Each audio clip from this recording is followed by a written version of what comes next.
আসসালামু আলাইকুম ওয়া রাহমাতুল্লাহ। প্রিয় দর্শক, আজকে আমি একটা সুন্দর কাহিনী নিয়ে আসছি ইসলামিক। এই কাহিনীটা হলো এক গুনাহগার ব্যক্তির গল্প।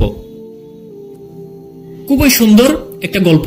আপনারা ধৈর্য ধরে পুরো ভিডিওটা দেখার চেষ্টা করবেন ইনশাআল্লাহ। তো প্রিয় দর্শক, শুরু করা যাক আজকের এই গুরুত্বপূর্ণ ভিডিও। খুব সুন্দর ইন্টারেস্টিং একটা ভিডিও। এখন আমরা এক গুনাহে লিপ্ত ব্যক্তির গল্প বলবো, এক মাদক আসক্ত লোকের গল্প বলবো, আবু মিহজান আস-সাফি রাদিয়াল্লাহু তাআলা আনহুর গল্প বলবো। মদের প্রতি প্রচন্ড আসক্তি থাকার কারণে জাহিলিয়াতে থাকা অবস্থায় আবু মিহজান আস-সাকাফি একটি কবিতায় তার ছেলেকে ওসিয়ত করে বলেছিল, আমি যখন মারা যাব, হে পুত্র আমার, তখন তুমি আমাকে আঙ্গুর বাগানের পাশে কবর দিবে, যাতে আমার মৃত্যুর পরে আমার হাড্ডিগুলো এর রস পান করতে পারি। তুমি আমাকে নির্জন প্রান্তরে দাপন করো না, কারণ আমার ভয় হয় যে তাহলে আমি মরে গেলে মদের স্বাদ আর কখনো গ্রহণ করতে পারবো না। অতঃপর যখন ইসলামের আগমন ঘটল, আবু মিহজান আস-সাকাফি রাদিয়াল্লাহু তাআলা আনহু ইসলাম গ্রহণ করেন। ইসলাম গ্রহণের পরেও তিনি মদ পান করতেন। এরপর মদ হারাম হওয়ার ব্যাপারে যখন শরীয়তের হুকুম জারি হলো, আল্লাহ তাআলার এই আয়াত নাজিল করলেন, হে মুমিনগণ, মদ, জুয়া, প্রতিমা এবং ভাগ্য নির্ধারক তীরসমূহ শয়তানের অপবিত্র কার্য, বই আর কিছুই নয়। অতএব এগুলো থেকে বেঁচে থাকো, যাতে তোমরা কল্যাণপ্রাপ্ত হও। শয়তান তো চায় মদ ও জুয়ার মাধ্যমে আল্লাহর স্মরণ ও নামাজ থেকে তোমাদেরকে বিরত রাখতে। অতএব তোমরা কি নিবৃত হবে? সূরা মাইদা আয়াত নাম্বার 91।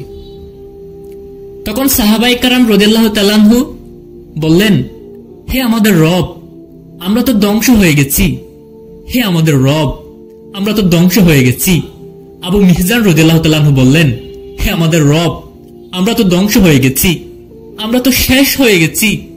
যখন মদ পান হারাম হয়ে গেল, তখন আবু মিহজান রাদিয়াল্লাহু তাআলা আনহু কি করলেন? রাসূল সাল্লাল্লাহু আলাইহি ওয়াসাল্লামের সময় আবু মিহজান রাদিয়াল্লাহু তাআলা আনহু কখনো কখনো মদ পান করতেন, আর তখন তাকে এর শাস্তি হিসেবে বেত্রাঘাত করা হতো। এরপর তিনি আবারও মদ পান করতেন এবং তাকে আবারও শাস্তি হিসেবে বেত্রাঘাত করা হতো। তিনি কিছুদিন মদ পান করা থেকে বিরত থাকতেন, কিন্তু এর কিছুদিন পরে আবার শয়তান তাকে ধোঁকা দিত আর তিনি মদ পানে লিপ্ত হতেন। তখন তার উপর শাস্তি প্রয়োগ করা হতো, কিন্তু তিনি কখনোই ঈমান থেকে বের হননি এবং সালাত আদায় করা ত্যাগ করেননি। রাসূল সাল্লাল্লাহু আলাইহি ওয়াসাল্লাম গুনাহগারদের সাথে সবসময় ভালো ব্যবহার করতেন। যদি কেউ এমন কোনো অন্যায় করত যার জন্য শরীয়তে শাস্তি নির্ধারিত হয়েছে, তাহলে তিনি এর জন্য তার উপর শাস্তি প্রয়োগ করতেন, কিন্তু এরপর তার সাথে ভালো ব্যবহার করতেন, তাকে সৎ কাজের জন্য উৎসাহ দিতেন, গুনাহ ছেড়ে দেওয়ার জন্য উদ্বুদ্ধ করতেন। তিনি গুনাহগার ভেবে তাকে দূরে ঠেলে দিতেন না। প্রিয় দর্শক, মদ পান করা একটা খারাপ কাজ। সে মদ পান করলো মানে একটা খারাপ কাজ করলো। অতঃপর যদি সালাত আদায় করে, তাহলে সে একটা ভালো কাজ করলো। যেহেতু মদ পান করাটা অনেক বড় একটা পাপ এবং এর প্রভাব মানুষের মধ্যে দীর্ঘক্ষণ বাকি থাকে, আর সালাত অল্প সময়ের ইবাদত, তাই আমরা ধরে নিতে পারি যে তার মধ্যে ভালোর পরিমাণটা ছিল 30% আর খারাপি পরিমাণটা ছিল 70%। মদ পান করা সত্ত্বেও সে যেহেতু সালাত আদায় করে, তাহলে আমাদের বলতেই হবে যে তার মধ্যে আল্লাহর মহাব্বত ও ইসলামের ভালোবাসা রয়েছে। যদিও তা পরিমাণে কম, মানে 100%-এর মধ্যে 30% মাত্র, তবুও কিন্তু তার মধ্যে আল্লাহ তাআলার মহাব্বত আছে। এটা বলা যাবে না যে তার মধ্যে আল্লাহর মহাব্বত একেবারেই নেই। এরপর আসুন, মদ পান করার সাথে সাথে সে দান সৎকা করে, সন্তান লালন পালন করে, মাতা পিতা সেবা যত্ন করে, অর্থাৎ আরো অনেকগুলো ভালো কাজ করে সে। তাহলে আমরা এটা ধরে নিতে পারি যে সে একটা খারাপ কাজ করার বিপরীতে অনেকগুলো ভালো কাজ করে। অর্থাৎ এখন যদি আমরা পার্সেন্টেজের হিসাবটা করি, তাহলে এমন দাঁড়াবে যে তার মধ্যে খারাপ বা মন্দ কাজের প্রবণতা 30% অথবা 40%, আর ভালোর প্রবণতা 70% বা 60%। প্রিয় দর্শক, অর্থাৎ তার ভালোর পরিমাণটা খারাপের চেয়ে বেশি। তাহলে আমাদের উচিত হবে তাকে সহানুভূতির সাথে ভালো কাজের প্রতি আরো বেশি উৎসাহিত করা। আমাদের জন্য কখনোই এটা উচিত হবে না যে তার সাথে খারাপ ব্যবহার করা। তুমি যদি মদ পান করো, সুতরাং তুমি আমাদের থেকে দূরে থাকো, আমাদের কাছে আসবে না, এক কথা বলে তাকে দূরে সরিয়ে দেওয়া আমাদের জন্য কখনোই উচিত হবে না। তাহলে সে ভালোর দিকে আসার পরিবর্তে দিন দিন আরো বেশি খারাপের দিকে চলে যাবে, অর্থাৎ খারাপের মধ্যে 40% থেকে 45% চলে যাবে।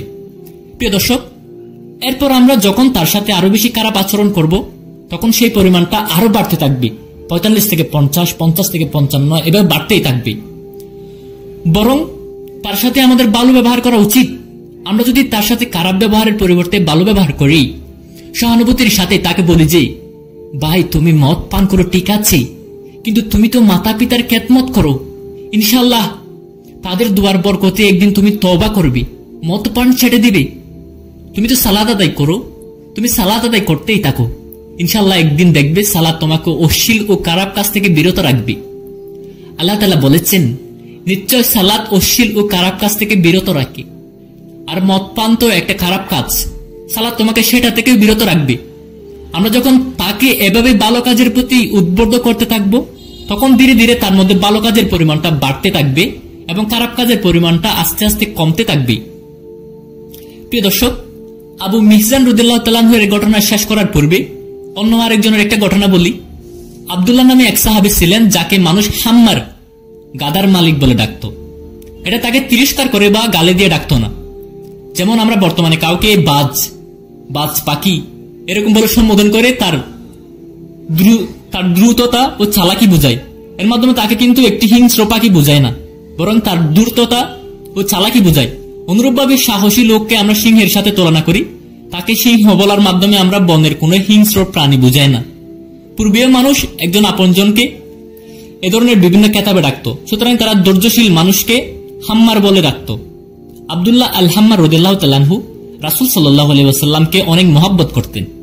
তিনি সর্বদা রাসূল সাল্লাল্লাহু আলাইহি ওয়াসাল্লামকে কিছু হাদিয়া দিতে চাইতেন, কিন্তু তিনি ছিলেন অতি দরিদ্র, তার টাকা পয়সা ছিল না। তিনি একবার বাজারে গেলেন, তখনকার বাজার এখনকার বাজারের মতো ছিল না। তখন মানুষ বিভিন্ন জায়গা থেকে পণ্য নিয়ে বাজারে যেত এবং বিক্রি করে চলে আসতো। এই সাহাবী বাজারে গেলেন এবং তার একটা জিনিস পছন্দ হলো। সে তার মালিকের সাথে দরদাম করে তাকে বললেন, ঠিক আছে তুমি আমার সাথে আসো, আমি তোমাকে এর মূল্য পরিশোধ করে দিচ্ছি। সাহাবী লোকটিকে সঙ্গে করে রাসূল সাল্লাল্লাহু আলাইহি ওয়াসাল্লামের নিকট আসলেন এবং তাকে বললেন, হে আল্লাহর রাসূল সাল্লাল্লাহু আলাইহি ওয়াসাল্লাম, এটা আপনার জন্য হাদিয়া। রাসূল সাল্লাল্লাহু আলাইহি ওয়াসাল্লাম তার হাদিয়া গ্রহণ করলেন। তখন সে রাসূল সাল্লাল্লাহু আলাইহি ওয়াসাল্লামকে বললেন, হে আল্লাহর রাসূল সাল্লাল্লাহু আলাইহি ওয়াসাল্লাম, আপনি এটার মূল্য পরিশোধ করে দিন। এই কথা শুনে রাসূল সাল্লাল্লাহু আলাইহি ওয়াসাল্লাম তার দিকে তাকালো এবং বলল, এটা কি তুমি আমাকে হাদিয়া দাওনি? সে বলল, হ্যাঁ হে আল্লাহর রাসূল সাল্লাল্লাহু আলাইহি ওয়াসাল্লাম, এটা আমার পক্ষ থেকে আপনার জন্য হাদিয়া, কিন্তু আমি অতি দরিদ্র মানুষ, আমার কোনো টাকা পয়সা নেই, তাই আপনি এটার মূল্য পরিশোধ করে দিন। সুবহানাল্লাহ।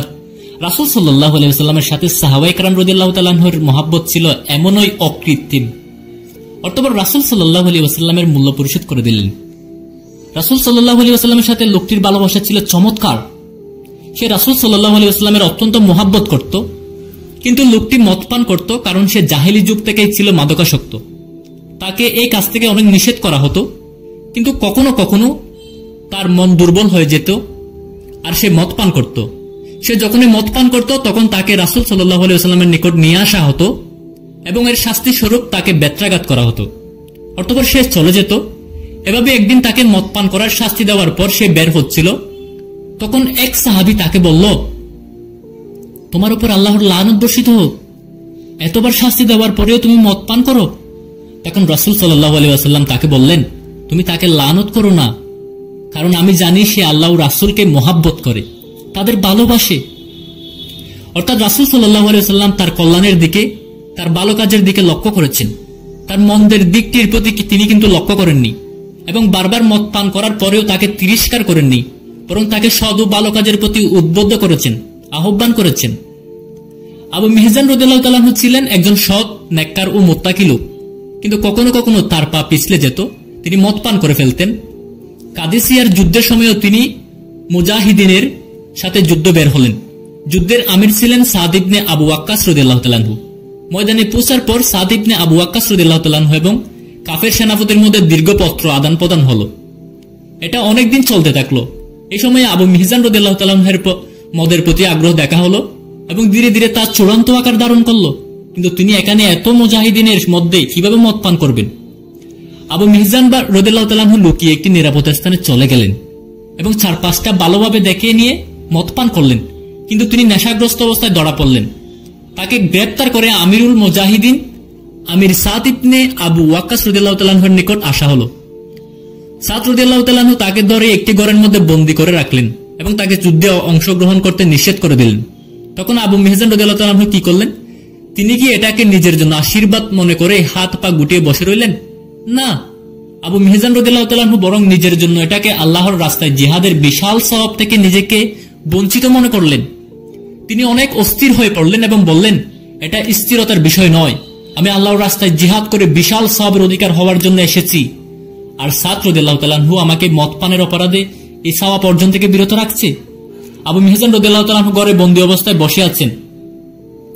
বাইরে যুদ্ধ চলছে, ঘোড়ার কুরের আওয়াজ ও তীর তরবারির জনজনানি তার কানে আসছে। তিনি বাইরে যুদ্ধের আওয়াজ শুনে অস্থির হয়ে চিৎকার করতে লাগলেন এবং বলতে লাগলেন, দুঃখ করার জন্য তো এটাই যথেষ্ট যে ঘোড়া যুদ্ধের ময়দানে প্রবেশ করেছি আর আমাকে শৃঙ্খলাবদ্ধ করে ফেলে রাখা হয়েছে। আমি যখন দাঁড়াতে যাই তখন দেখি আমাকে লোহার লাগাম পরিয়ে বদ্ধ করে রাখা হয়েছে এবং যুদ্ধের সুরগুলোর কারণে আমার আহ্বান কেউ শুনতে পায় না। যুদ্ধ শুরু হতে দেখে পরিতাপে আমার অন্তর কেটে টুকরো টুকরো হয়ে যাচ্ছে, কিন্তু আমার আওয়াজ শোনার মতো কেউ নেই, আমাকে দেখার কেউ নেই। আমি দেখছি ইসলামের একজন সাহায্যকারী সন্ধান করেছে, কিন্তু সে যখন আমাকে ডাকছে আমি তার কোনো সাহায্য করতে পারছি না। আমি ছিলাম অনেক সম্পদের অধিকারী এবং আমার অনেক ভাই ছিল, কিন্তু তারা সকলে আমাকে একা ফেলে চলে গেছে। এখন আমার কোনো ভাই নেই। আমি আল্লাহর সাথে অঙ্গীকার করেছি, আমি তার অঙ্গীকার কখনোই ভঙ্গ করব না। আমি যদি একান থেকে মুক্ত হতে পারি তাহলে আর কখনো পানশালায় যাব না, মদ পান করব না। এরপর তিনি বাড়িতে থাকা লোকদের উদ্দেশ্যে বললেন, বাড়িতে কি কেউ আছেন? বাড়িতে কি কেউ আছেন? তিনি জানতেন যে এই বাড়িতে একজন মহিলা আছেন, আর তিনি সেনাপতি সাদ ইবনে আবু ওয়াক্কাস রাদিয়াল্লাহু তাআলা আনহুর স্ত্রী। সে সময় দীর্ঘদিন যুদ্ধ চলতে থাকতো, কখনো কখনো তা 5-6 মাস পর্যন্ত চলত। তাই তারা স্ত্রীদের নিয়ে যুদ্ধে বের হতেন এবং তাদের যুদ্ধের পেছনে দূরে তাঁবুতে রেখে যেতেন। আবু মিহজান রাদিয়াল্লাহু তাআলা আনহু জানতেন তাকে যে বাড়িতে আটকে রাখা হয়েছে তাতে কেউ একজন আছে। তাই তিনি চিৎকার করে বলতে লাগলেন, বাড়িতে কি কেউ আছেন? বাড়িতে কি কেউ আছেন? তখন সাদ রাদিয়াল্লাহু তাআলা আনহুর স্ত্রী সালাম তার ডাকে সাড়া দিলেন। তিনি তাকে কি বললেন? এরপর কি তিনি যুদ্ধে শরীক হয়েছেন? সালমা রাদিয়াল্লাহু তাআলা আনহু এসে তাকে বললেন, তোমার কি প্রয়োজন? আমাকে ডাকছো কেন? সালমা মনে করেছিলেন সে পানি অথবা খাবার চাচ্ছে, কিন্তু না, তিনি খাবার চাননি এবং পানিও চাননি। তিনি বললেন, হে সালমা, আমাকে মুক্ত করে দাও এবং আমাকে আমার তরবারি ও সাদ রাদিয়াল্লাহু তাআলা আনহুর গোড়া বা বালকাকে দাও। কারণ তিনি জানতেন সাদ রাদিয়াল্লাহু তাআলা আনহু যুদ্ধে শরীক হননি, তিনি আহত, ঘোড়ার উপর বসে থাকতে পারেন না। তাই তিনি বাড়ির ছাদে দাঁড়িয়ে দাঁড়িয়ে যুদ্ধের পর্যবেক্ষণ করেছেন এবং সেখানে তার থেকেই প্রয়োজনীয় দিক নির্দেশনা দিচ্ছেন, আর তার গোড়া বাড়ির পেছনে বাঁধা অবস্থায় আছে। সাদ রাদিয়াল্লাহু তাআলা আনহু যদিও সমস্যার কারণে যুদ্ধ শরীক হতে পারেনি, কিন্তু নিন্দুকরা তো আর উজরগ্রস্ত ছিলেন না। তারা এই বসে থাকাকে ব্যঙ্গ করে বলেছে, সে আমাদের কাছ থেকে যুদ্ধের অঙ্গীকার গ্রহণ করে আর অনেক নারী বিধবা হয়, অথচ সাদের স্ত্রী বিধবা হওয়ার কোনো ভয় নেই। অর্থাৎ সাদরা তো যুদ্ধই করে না, তাহলে সে নিহত হবে কিভাবে? আবু মিহজান রাদিয়াল্লাহু তাআলা আনহু বললেন, তুমি আমাকে মুক্ত করে দাও এবং আমাকে তরবারি ও বালকা দাও।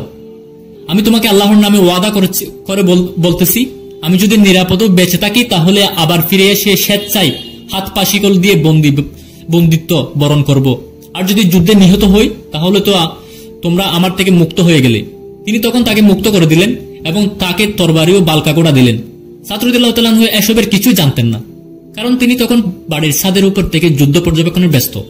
এদিকে আবু মিহজান রাদিয়াল্লাহু তাআলা আনহু মুক্ত হয়ে তরবারির হাতে নিয়ে ঘোড়া চড়লেন এবং যুদ্ধের দিকে ছুটলেন।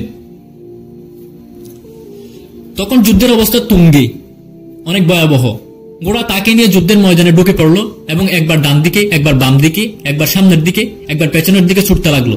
আর তিনি ঘোড়ার উপর মজবুত পাথরের নিয়ে বসে কাফেরদের উপর তীব্র আক্রমণ চালালেন, তাদের হত্যা করেছেন এবং তাদের দিক থেকে আসা আক্রমণগুলোকে প্রতিহত করেছেন। এদিকে দূরে থেকে সাদ রাদিয়াল্লাহু তাআলা আনহু এই দৃশ্য দেখেছেন আর অবাক হচ্ছেন। তিনি ভাবছেন, এমন বীরত্বের সাথে কে যুদ্ধ করেছে? তিনি মনে মনে বলছেন, যুদ্ধকে দেখে তো আবু মিহজানের মতো মনে হয়, আর গোড়া একদা দেখতে বালকার মতো। তিনি এটা কি করে সম্ভব? বালকা ঘরের পেছনে বাধা আর আবু মেহজান ঘরের ভিতরে বন্দী অবস্থায় আছে। যদি ধরেও নেই এটা বালক, তাহলে আবু মেহজান কিভাবে এটার উপর উঠল? আর যদি মনে করি যে এটা আবু মেহজান, তাহলে সে বালকাকে পেল কোথায়? এভাবে সূর্য ডুবে গেল। উভয় পক্ষের সৈনিকরা আজকের মতো যুদ্ধ বন্ধ করে নিজ নিজ তাঁবুতে ফিরে গেল। আবু মিহজান রাদিয়াল্লাহু তাআলা আনহু ফিরে এলেন, তার চেহারার রক্তাক্ত দাগ, তার কাপড়ের গেড়া। কারণ তিনি তো যুদ্ধে গিয়েছেন, তিনি তো আর বিবাহ করতে জাননি যে কাপড় ও শরীর পরিচ্ছন্ন থাকবে। আবু মিহজান রাদিয়াল্লাহু তাআলা আনহু ফিরে এসে বালকাকে যথাস্থানে বেঁধে নিজের পায়ে বেড়ে পরে বন্দী হলেন। তখন সাদ রাদিয়াল্লাহু তাআলা আনহু সাদ থেকে নেমে ঘোড়ার কাছে গেলেন এবং দেখলেন এর শরীর থেকে গাম ঝরছে। তিনি বুঝে গেলেন যে এটাকে ব্যবহার করা হয়েছে। অতঃপর আবু মিহজান রাদিয়াল্লাহু তাআলা আনহু এর দিকে গেলেন আর তার মধ্যে যুদ্ধের চাপ দেখতে পেলেন। তখন তাকে জিজ্ঞেস করলেন, আবু মিহজান, তুমি কি যুদ্ধ করেছো? তিনি বললেন, হ্যাঁ, আমি যুদ্ধ করেছি। আমি তোমার কাছে আল্লাহর শপথ করে ওয়াদা করছি যে আমি আর কখনো মদ পান করব না। সাদ রাদিয়াল্লাহু তাআলা আনহু তখন বললেন, এবং আমিও তোমাকে আল্লাহর শপথ করে বলছি যে তুমি যদি মদ পান না করো তাহলে আমিও তোমাকে আর শাস্তি দিব না। এরপর আবু মিহজান রাদিয়াল্লাহু তাআলা আনহু অনেক বড় মুজাহিদ হয়েছিলেন, কারণ শয়তান তাকে এক কথা বলে ধোঁকা দিয়ে দিয়ে সন্তুষ্ট করতে পারেনি যে আবু মিহজান, তুমি কিভাবে দ্বীনের খেদমত করবে? এতে তোমার কি লাভ হবে? তুমি তো মদখোর, তুমি একজন ফাসেক, পাপাচারী, মদ পান করো। তাহলে কিভাবে তুমি দ্বীনের খেদমত করবে? কিভাবে তুমি সৎ কাজের আদেশ ও অসৎ কাজের নিষেধ করবে? অথচ তুমি একজন মদ্যপাই। শয়তান তাকে এভাবে ধোঁকা দিতে পারেনি। মানুষ যতক্ষণ পর্যন্ত মুসলিম থাকবে ততক্ষণ পর্যন্ত দ্বীনের কোনো না কোনো কাজে তার প্রয়োজন অবশ্যই হবে। এই দ্বীন যেমন কামেল ও পরিপূর্ণ ইমানদারদের মাধ্যমে উপকৃত হয়, ঠিক তেমনিভাবে একজন অসম্পূর্ণ ইমানদারদের মাধ্যমে উপকৃত হয়। অনুরূপভাবে একজন গুনাহগার ও পাপাচারী মুমিনের মাধ্যমে উপকৃত হয় এবং কবিরা গুনাহে লিপ্ত ব্যক্তির মাধ্যমেও উপকৃত হয়। একজন কবিরা গুনাহে লিপ্ত, কিন্তু সে যদি একটা মসজিদ নির্মাণ করে তাহলে এতে সমস্যার কি আছে? হ্যাঁ, সে গুনাহগার, কবিরা গুনাহে লিপ্ত, কিন্তু তার এই মসজিদের নির্মাণ তো একটা পুণ্যের কাজ এবং সে তো এই মসজিদ নির্মাণের মাধ্যমে তার কবিরা গুনাহ থেকে তওবা করবে। এতে কি সমস্যা আছে? একজন তো তাকে কখনো কখনো সালাত ত্যাগ করে, তা সত্ত্বেও সে মানুষকে মদ পান করা থেকে বিরত থাকতে বলে এবং সালাতকে সালাত আদায়ের আদেশ করে বলে, হে অমুক, আল্লাহর ভয় করো, সালাত আদায় করো। সে সৎ কাজের আদেশ ও অসৎ কাজের নিষেধ করলে সমস্যা কি?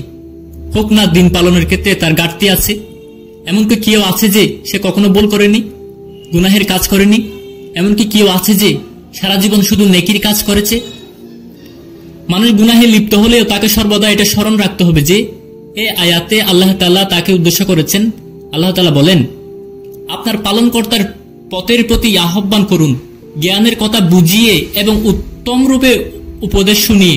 সূরা নাহল আয়াত নম্বর 125। এবং এই আয়াতেও আল্লাহ তাআলা তাকে উদ্দেশ্য করেছেন। তিনি বলেন, যে আল্লাহর দিকে দাওয়াত দেয়, সৎ কাজ করে এবং বলে আমি একজন অজ্ঞাবহ মুসলিম, তার অপেক্ষা উত্তম কথা আর কার হতে পারে? সূরা ফুসসিলাত আয়াত 33। আমরা যতই গুনাহগার হই না কেন, আল্লাহ তাআলার সকল আয়াতের উদ্দেশ্যই আমারই। আমরা যতক্ষণ পর্যন্ত মুসলমান থাকব, আমরা তার সকল আয়াতের উদ্দিষ্ট এবং আমরা চেষ্টা করব তিনি যেন আমাদের একটা ভালো কাজের মাধ্যমে অন্য একটা খারাপ কাজ মুছে দেন। এক লোক হাসান বসরি রহমাহুল্লাহর নিকট আসলে হাসান বসরি রহমাহুল্লাহ তাকে প্রশ্ন করলেন, হে লোক, তুমি কি সৎ কাজের আদেশ ও অসৎ কাজের নিষেধ করো? সে বলল, না। তিনি বললেন, কেন না? সে বলল, আমার ভয় হয় যে আমি মানুষকে সৎ কাজের আদেশ করব আর আমি নিজে তা করব না, এবং আমি মানুষকে অসৎ কাজের নিষেধ করব আর আমি নিজেই তা লিপ্ত থাকব, কারণ আমি অনেক ভুল করি, আমি অনেক গুনাহে লিপ্ত।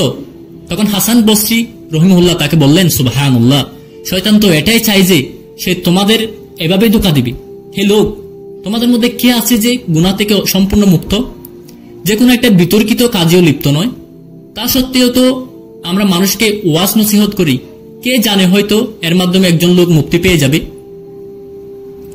সুতরাং শয়তান যেন তোমাকে নিয়ে আর খেলা করতে না পারে এবং তোমাকে ধোঁকা দিতে সফল না হয়। এমনকি কেউ যদি গুনাহ ও পাপাচারের ঘর থেকে বের হয় এবং তাতে কোনো ভিক্ষুক তার কাছে হাত পাতে, তাহলে তখনও যেন সে তাকে সাদকা করে। তুমি তো এর বিনিময়ে প্রতিদান পাবে। তুমি বলবে, শায়েখ, আমি তো এইমাত্র মদ পান করেছি অথবা কোনো অশ্লীল কাজ করার কারণে আমি এখনো তো নাপাক। আরে ভাই, এটা একটা কাজ আর ওটা আরেকটা কাজ। তুমি গুনাহের কাজ করেছো, এর জন্য আল্লাহ তাআলা তোমার হিসাব নেবেন। অনুরূপভাবে তুমি কোনো নেকির কাজ করলে তার হিসাবও আল্লাহ তাআলা করবেন। নবী করিম সাল্লাল্লাহু আলাইহি ওয়াসাল্লাম যখন কোনো যুদ্ধে বেরোতেন তখন তিনি কিন্তু একথা বলে ঘোষণা দিতেন যে আমাদের সাথে কেবল পুত পবিত্র লোকেরাই বেরোতে পারবে, যারা কখনো কোনো গুনাহ লিপ্ত হয়নি, কেবল তারাই আমাদের সাথে যেতে পারবে। না, তিনি কখনোই এমন আদেশ দেননি, কারণ তার সাথে যারা জিহাদে বেরোতো তারা কেউ ফেরেশতা ছিল না যে তারা কখনো আল্লাহর কোনো আদেশের অমান্য করবে না, বরং সর্বদা তার আদেশ মেনে চলবে। বরং নবী করিম সাল্লাল্লাহু আলাইহি ওয়াসাল্লাম জানতেন যে তার সাথে যারা যুদ্ধে যাচ্ছে তারা হলো আদম সন্তান, আর আদম সন্তান ভুল করবেই। তাই তো তিনি বললেন প্রতিটি আদম সন্তানের ভুল অন্যায়কারী, আর সবচেয়ে ভালো অন্যায়কারী হলো সে যে তওবাকারী ও অনুতপ্ত।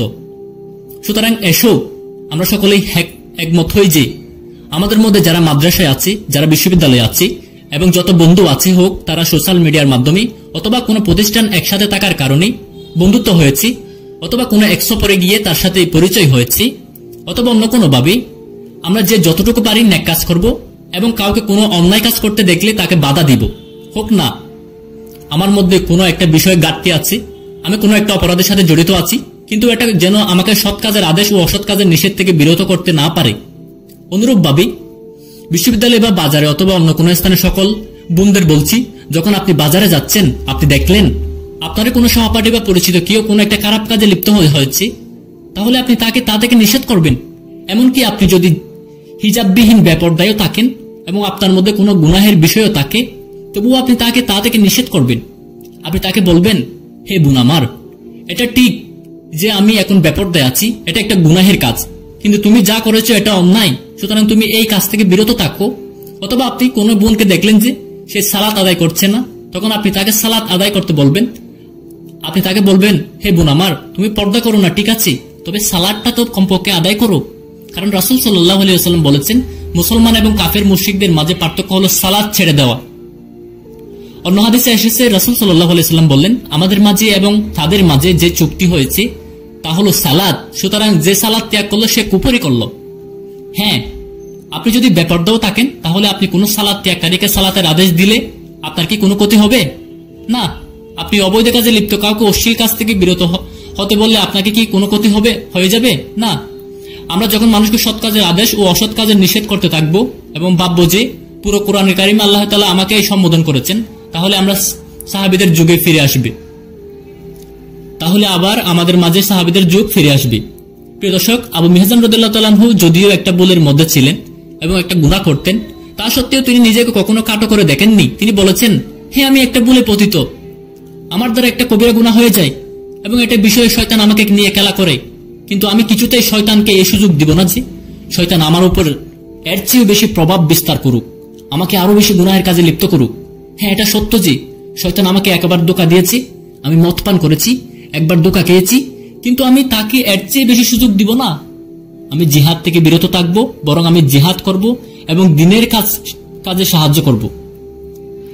আর এই কারণেই দিনের বিজয় হয়েছে। এমন অসংখ্য মানুষের মাধ্যমে দিনের বিজয় হবে, শয়তান যাদেরকে ধোঁকা দিয়েছে বিচ্ছিন্ন করতে পারেনি। আমি আল্লাহ তাআলার কাছে এই প্রার্থনা করি যে তিনি আমাদের এবং আপনাদের বর অনুগত্যের কাজে ব্যবহার করুন এবং আমরা যেন যেখানে থাকি না কেন তিনি আমাদেরকে তার কল্যাণ ও বরকতের সাথে রাখুন। আমিন। প্রিয় দর্শক, আজকের কাহিনীটা এই পর্যন্ত। পরবর্তী কোনো গুরুত্বপূর্ণ ভিডিও নিয়ে আসবো। আপনারা যারা আমাদের চ্যানেলটি সাবস্ক্রাইব করেন নাই, আমাদের চ্যানেলটি সাবস্ক্রাইব করে দেবেন। খুদা হাফেজ। আসসালামু আলাইকুম ওয়া রাহমাতুল্লাহ।